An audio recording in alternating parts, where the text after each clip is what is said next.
ځه ولاړه څه بیا دې پر دا لار ونه وینمه را روانه یم ماش دماغ خرابه یې خور مې یې څه مور خونه یې چې راته اسټاټ یې ځه وروره په ډېره غټ امید راغلی کوم لیکن زه تا دا رقم بېعزته کړم دونه په بېعزتي سوی چاته نه ګورې زه خو هم ستا خور یم وروره وایي سړی څنګه په کراره دلته ورمر ته ناست یې اوس هغه نو وجې دی خو شګې یو شی خو راوړه کور ته نه راشین سته نه سړی یو شی خو راوړه کور ته ښه چې څه وکړم کار روزګار نشته خود به دان مرته کښېنم نو څه وکړم دا په دا کیسو دي زه کار نه لرم موږ به ګزاره وکړو سړی هغه کښېنی به څه به کوو هغه ګزاره نشي کولی ورونو څخه وقف نشي اخیستلی خالي ماته سټارټ دلته ماته شروع په زما مجبور یم یو دوکان والا ته بیا خواستې وزاري کوم شی به راوړم السلام علیکم وعلیکم السلام زرداد خان خیر بیا څنګه راغلی یاره طارق خانه څه سودا لرم دا کښې بچي شودې مې ختم سوي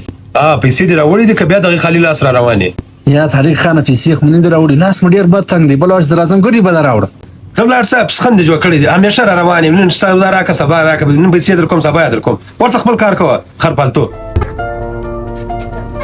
طارق خانه ډېر معذرت غواړم نوره سودا مه راکوه اکشنې ډېرې بدې بغارې ولې خالي د کښنې شودې راکړه بل یو شی مه راکوه ځه ورسه یاره سخن دې جوړ کړی دی خالي د کښنې شودې راکړه خالي د کښنې شودې راکړه پیسې راوړه بیا راسه دې خواته سخن دې جوړ کړی دی همیشه را روان دي کښنې شودې راکړه سودا راکړه د ده د وجې موږ د نورو خلکو ته پورونه نه سر کوو شپږمه میاشته ده پیسې پس پاتې دي السلام علیکم لالا وعلیکم السلام نجیب خانه ولې دې پریشانه خیر دی لالا پریشانه په دې یم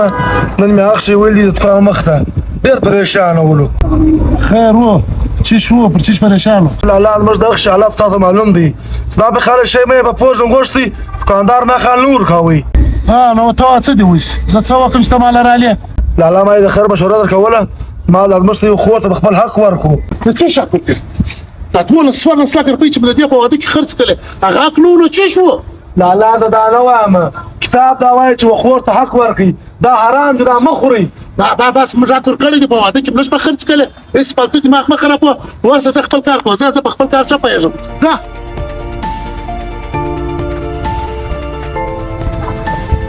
بابا زه پیتېلی کې د چیش راخیستې زوی بابا عایشه هلته مندر سوی چرګ پروت ولو ما راواخیستی مال ماښام یې کور ته پوخ وبېخورو دا څه وایه دا نابنده ستا دا دماغ کار کوي که نه کوي مردار سوی چرګ څه دره پخې دا خو حرام دی په اسلام کې بابا موږ ته نو څه فرق راکوي موږ خو هغه ارام خورو څه مطلب چې موږ ارام خورو ولې بابا تا د خپلې خوراک نه وخورې هغه نو ارام دی که د خوراک کې که مندر سوی چرګ بلګرو دا ویډیو د اصلاح لپاره وخت سره شیر کړئ او در هغه کسانو ضرور ورسوئ چې هغه د خود حق خوري ولې په اسلام کې د خود حق خوړل حرام دی که ویډیو خوښ شوی وخت سره شیر